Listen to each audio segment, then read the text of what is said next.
Hello friends, मैं प्रीति तोमर आपका अपने यूट्यूब चैनल ज्ञानम एंड फन में स्वागत करती हूँ। तो चलिए मिलकर प्रिपरेशन करें, एग्ज़ाम को क्रैक करें।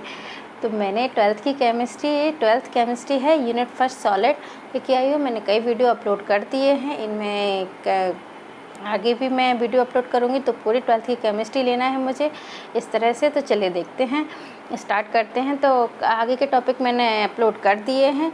अब ये जो हमारा टॉपिक है आयनिक त्रिज्या अनुपात, तो इसकी डेफिनेशन क्या होगी। आयनिक क्रिस्टल में धनायन की त्रिज्या और ऋणायन की त्रिज्या के अनुपात को किसी भी आयनिक क्रिस्टल में धनायन की त्रिज्या और ऋणायन की त्रिज्या के अनुपात को आयनिक त्रिज्या अनुपात कहते हैं। क्लियर है क्या है इसकी डेफिनेशन? क्या लिखेंगे कि त्रिज्या अनुपात को आर से रिप्रेजेंट करते हैं। आर और आर से रिप्रेजेंट करते हैं। तो किसी भी आयनिक क्रिस्टल में धनायन की त्रिज्या और ऋणायन की त्रिज्या के अनुपात को किसी भी आयनिक क्रिस्टल में धनायन की त्रिज्या और ऋणायन की त्रिज्या के अनुपात को आयनिक त्रिज्या अनुपात कहते हैं। ठीक है ना। धनायन की त्रिज्या यानी कि आर पॉजिटिव और ऋणायन की त्रिज्या मतलब आर नेगेटिव। धनायन की त्रिज्या और ऋणायन की त्रिज्या के अनुपात को आयनिक त्रिज्या अनुपात कहते हैं। R equal to R positive और आर माइनस। तो आर पॉजिटिव और आर नेगेटिव। ठीक है ना। तो किसी भी आयनिक क्रिस्टल में धनायन की त्रिज्या और ऋणायन की त्रिज्या के अनुपात को आयनिक त्रिज्या अनुपात कहते हैं। ठीक है ना। त्रिज्या अनुपात के अनुप्रयोग भी देख लेते हैं। कभी पूछ लेते हैं कि त्रिज्या अनुपात के अनुप्रयोग क्या हैं। तो क्या है, इसकी सहायता से किसी आयनिक क्रिस्टल की ज्यामिति आसानी से ज्ञात कर सकते हैं। इसका फर्स्ट अनुप्रयोग क्या है, अनुप्रयोग देखते हैं। अनुप्रयोग, तो इसके अनुप्रयोग में नंबर फर्स्ट क्या होगा कि इसके सहायता से किसी भी आयनिक क्रिस्टल की ज्यामिति आसानी से ज्ञात कर सकते हैं। इसकी सहायता से किसी क्रिस्टल में समन्वय संख्या आसानी से ज्ञात कर सकते हैं। एक तो क्या है इसके अनुप्रयोग में कि इसकी सहायता से किसी आयनिक क्रिस्टल की ज्यामिति आसानी से ज्ञात कर सकते हैं और इसकी सहायता से किसी क्रिस्टल में समन्वय संख्या आसानी से ज्ञात कर सकते हैं। इतना क्लियर है? नहीं होगा, मुझे लगता है कि आपको यहीं बैठे बैठे याद हो जाना चाहिए। तो इसके अनुप्रयोग में क्या देखेंगे कि इसकी सहायता से किसी आयनिक क्रिस्टल की ज्यामिति आसानी से ज्ञात कर सकते हैं और इसकी सहायता से किसी आयनिक क्रिस्टल में समन्वय संख्या की आसानी से ज्ञात कर सकते हैं। अब देखिए त्रिज्या अनुपात हम देखते हैं किस तरह से होता है। हाँ, ये देखिए त्रिज्या अनुपात, ये जो, चलिए रेड कलर कर लेते हैं, इसके कलर लेते हैं ये वाला। तो चलिए त्रिज्या अनुपात हम देखेंगे। तो ये त्रिज्या अनुपात जो है समन्वय संख्या, ज्यामिति और उदाहरण। सबसे पहले हम बोरॉन ऑक्साइड किसका देखेंगे, बोरॉन ऑक्साइड B2O3 का देखेंगे। तो इसकी जो बोरॉन ऑक्साइड का त्रिज्या अनुपात कितना होता है, 0.155 से लेके 0.255 और इसकी समन्वय संख्या जो है वो 3 है। त्रिकोणीय होती हैं, इसकी ज्यामिति त्रिकोणीय है, त्रिकोणीय ज्यामिति है और ये बोरॉन ऑक्साइड। ओके ना। त्रिज्या अनुपात अब देखते हैं हम जिंक सल्फाइड है, जिंक ब्लेडी भी बोलते हैं इसको। जिंक ब्लेडी में क्या होगा त्रिज्या अनुपात, 0.255 से 0.144। समन्वय संख्या इसकी 4 होती है। इसकी चतुष्कोणीय आकृति होती है, ज्यामिति इसकी चतुष्कोणीय होती है और जिंक ब्लेडी है ये। अब देखते हैं हम NaCl सोडियम क्लोराइड को। इसकी जो त्रिज्या अनुपात है 0.414 से 0.732 होती है। इसकी समन्वय संख्या 6 है और ये षटकोणीय आकृति का होता है, इसकी ज्यामिति षटकोणीय होती है। अब देखते हैं हम CaCl caesium chloride. Caesium chloride में हम क्या देखेंगे कि 0.732 से 0.732 से 1.00 होती है इसकी त्रिज्या अनुपात और इसकी समन्वय संख्या जो है वो 8 है और ये इसकी ज्यामिति अंतः केंद्रीय होती है और ये सीजियम क्लोराइड। तो इतना ठीक है ना। ये आपसे पूछ लेते हैं कि बोरॉन ऑक्साइड की त्रिज्या अनुपात कितना होता है। अगर आपसे एक नंबर में इसी तरह के क्वेश्चन ज़्यादातर पूछे जाते हैं तो आप बता देंगे 0.155 से 0.255 तक इसका त्रिज्या अनुपात। समन्वय संख्या 3 होती है, इसकी ज्यामिति 3 होती है तो त्रिकोणीय होगी। समन्वय संख्या से इसकी ज्यामिति ज्ञात करते हैं, ठीक है ना।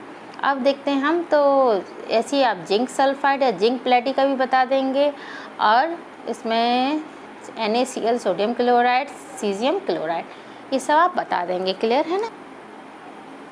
डोपिंग, डोपिंग किसे कहते हैं? तो देखिए डोपिंग, सब डोपिंग टॉपिक पूछ लेते हैं। तो डोपिंग किसे कहते हैं, इस तरह में किस तरह का क्वेश्चन आते हैं। डोपिंग किसे कहते हैं, इसके आधार पर अर्धचालक कितने प्रकार के होते हैं, ठीक है ना। तो सबसे पहले हम देखेंगे डोपिंग किसे कहते हैं। डोपिंग क्या है, किसी क्रिस्टल में अशुद्धियों की अल्प मात्रा, किसी क्रिस्टल में अशुद्धियों की अल्प मात्रा मिलाने की क्रिया को। देखो किसी भी क्रिस्टल है, कोई भी क्रिस्टल है, उसमें किसी भी क्रिस्टल में अशुद्धियों की अल्प मात्रा मिलाने पर, किसी भी क्रिस्टल में अशुद्धियों की अल्प मात्रा मिलाने की क्रिया को क्या कहते हैं, डोपिंग कहते हैं। मिलाने की क्रिया को डोपिंग कहते हैं। डॉप, या इसको हम ऐसे भी लिख सकते हैं, देखो एकदम क्या लिख सकते हैं, किसी क्रिस्टल में अशुद्धियों की अल्प मात्रा ने थोड़ी मात्रा में जो अशुद्धियाँ मिलाई जाती हैं उस क्रिया को डोपिंग कहते हैं, ठीक है ना। किसी भी क्रिस्टल में थोड़ी मात्रा, अल्प मात्रा में जो अशुद्धियाँ मिलाई जाती हैं उस क्रिया को डोपिंग कहते हैं, डोपिंग कहते हैं, ठीक है ना।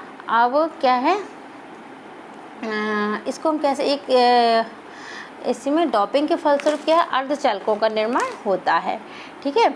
अब इसको हम ऐसे भी लिख सकते हैं कि डोपिंग को आप कैसे भी लिख सकते हैं कि किसी क्रिस्टल में विद्युत चालकता उत्पन्न करने के लिए अशुद्धि मिलाने की क्रिया को डोपिंग कहते हैं। किसी भी क्रिस्टल में विद्युत चालकता उत्पन्न करने के लिए अशुद्धि मिलाने की क्रिया डोपिंग कहलाती है, ठीक है ना। क्लियर है। अर्धचालक कितने प्रकार के होते हैं, ये चलिए देखते हैं।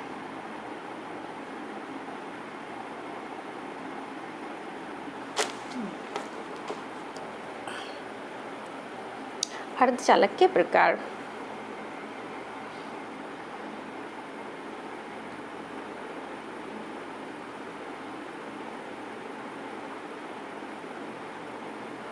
अर्धचालक कितने प्रकार के होते हैं।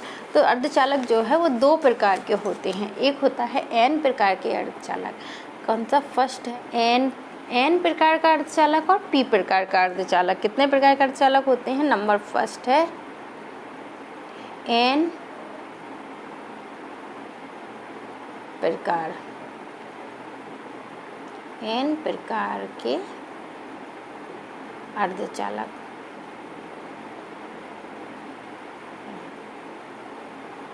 N प्रकार के अर्धचालक जब सिलिकॉन या जर्मेनियम में, देखिए N प्रकार के अर्धचालक क्या हैं, जब सिलिकॉन या जर्मेनियम में 15वें समूह, जैसे कि 15 समूह जैसे कि कौन सा, फास्फोरस या आर्सेनिक मिलाते हैं।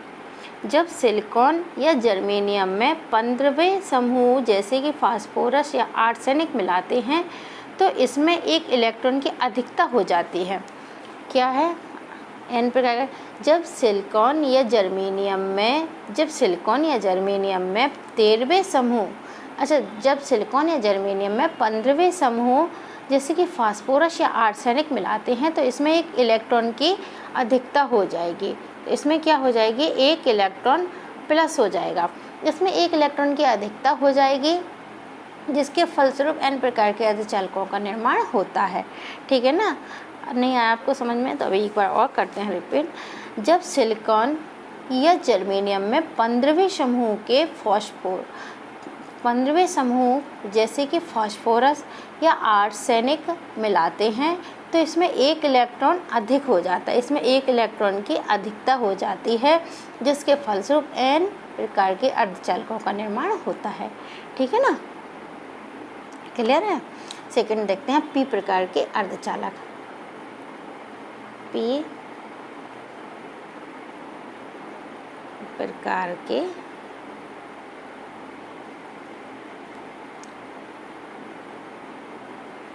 N प्रकार के और P प्रकार के। P प्रकार के अर्धचालक क्या है? जब सिलिकॉन या जर्मेनियम में 13वें समूह के तत्व जैसे कि एल्यूमिनियम, इसमें क्या है, जब सिलिकॉन या जर्मेनियम 15वें समूह जैसे कि फॉस्फोरस और आर्सेनिक है, जैसे कि फॉस्फोरस और आर्सेनिक मिलाया जाता है, ठीक है ना। और इसमें क्या है, जब सिलिकॉन या जर्मेनियम में 13वें समूह के तत्व जैसे कि एल्यूमिनियम या गैलियम मिलाते हैं तो इसमें एक धन आवेशित होल बन जाता है।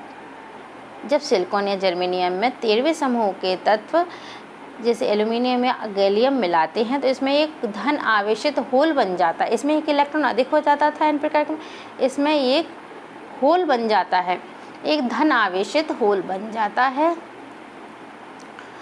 है जिसके फलस्वरूप P प्रकार के अर्धचालकों का निर्माण होता है। क्लियर है ना। N प्रकार के अर्धचालक और P प्रकार के अर्धचालक में क्या है, आप बता सकते हैं कि जब सिलिकॉन या जर्मेनियम में 15वें समूह के तत्व जैसे कि फास्फोरस आर्सेनिक मिलाते हैं तो इसमें एक इलेक्ट्रॉन की अधिकता हो जाती है, इसमें एक इलेक्ट्रॉन की अधिकता हो जाती है, फलस्वरूप N प्रकार के अर्धचालकों का निर्माण होता है।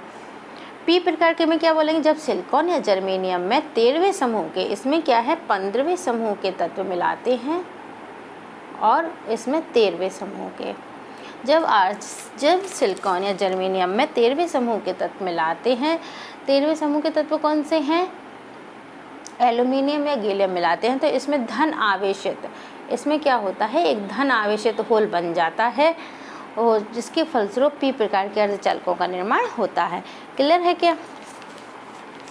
मुझे नहीं लगता इसमें ज़्यादा कुछ है, आपको समझ में आ जाना चाहिए, ठीक है ना। आगे बढ़ते हैं, चलिए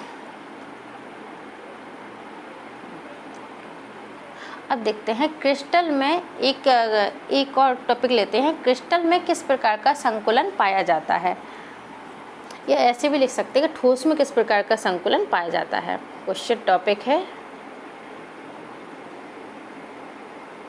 ठोस में किस प्रकार का संकुलन, ठोस में संकुलन।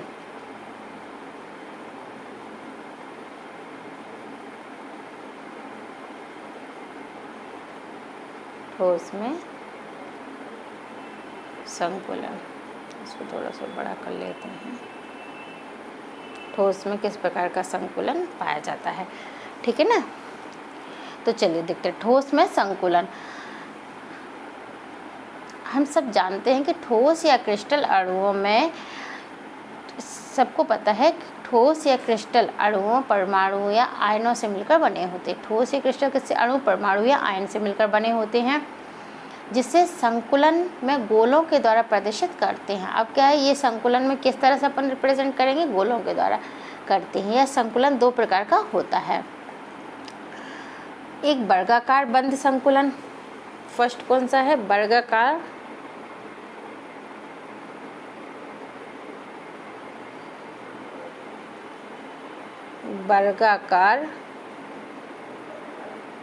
बंद संकुलन।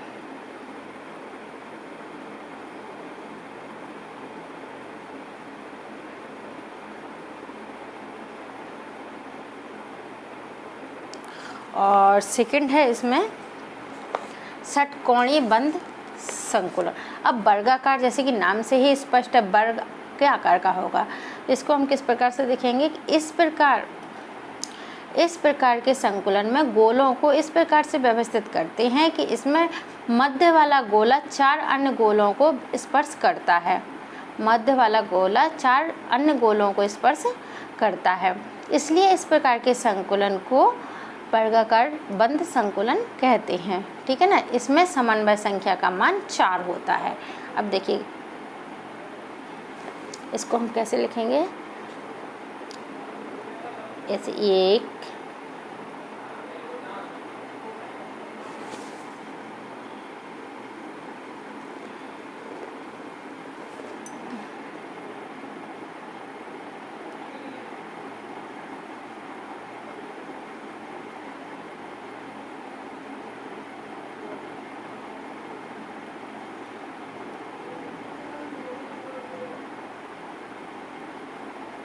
वर्गाकार बंद संकुलन।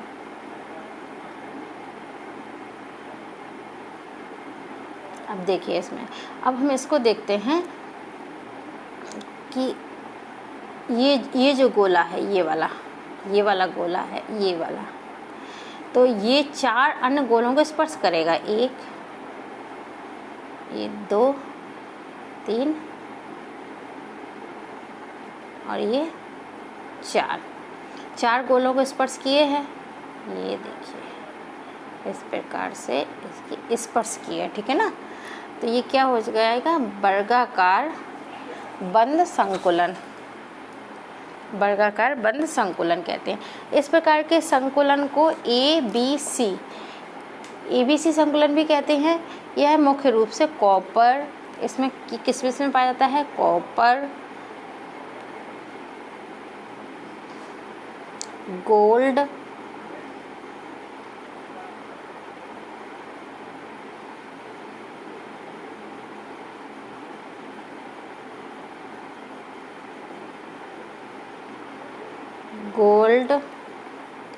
आदि धातुओं में पाया जाता है। इस प्रकार का संकुलन कॉपर और गोल्ड आदि धातुओं में पाया जाता है। समझ में आया?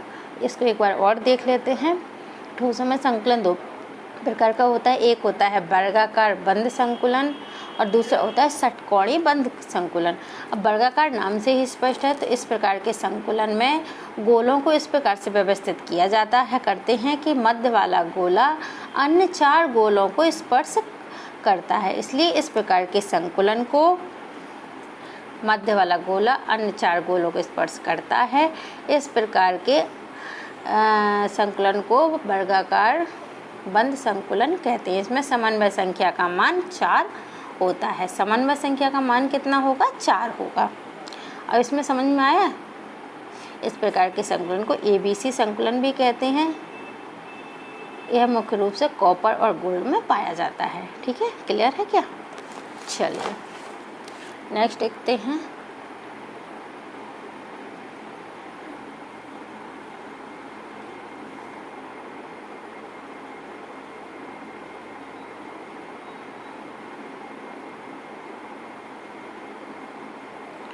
षटकोणीय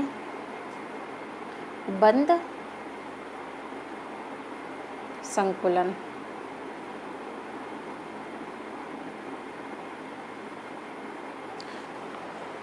दूसरा अपना क्या है, षटकोणीय बंद संकुलन। तो इसको हम किस प्रकार देखेंगे? इस प्रकार के संकुलन में गोलों को इस प्रकार से व्यवस्थित किया जाता है कि बीच वाला गोला 6 अन्य गोलों से स्पर्श करता है। अच्छा, वर्गाकार में क्या है, 4 गोलों को स्पर्श करता था, इसमें 6 गोलों को स्पर्श करता है, अन्य 6 गोलों को स्पर्श करता है। और इसलिए इसमें समन्वय संख्या का मान कितना होगा, 6 होगा। समन्वय संख्या का मान 6 होता है, लेकिन त्रिविमीय संरचना में समन्वय संख्या का मान 12 हो जाता है। इस प्रकार के संकुलन को AB संकुलन भी कहते हैं। पहले जो वर्गाकार संकुलन था उसको ABC संकुलन कहते थे, इसमें AB संकुलन भी कहते हैं। यह मुख्य रूप से यह क्या है, मुख्य रूप से मैग्नीशियम और कैल्शियम इत्यादि में पाया जाता है। और इसको AB संकुलन, इसको क्या कहते हैं, AB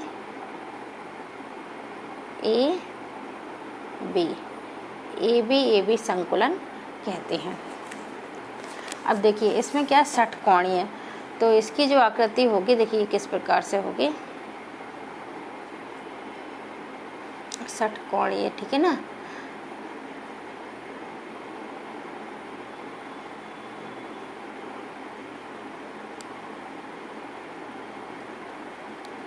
ठीक है ना।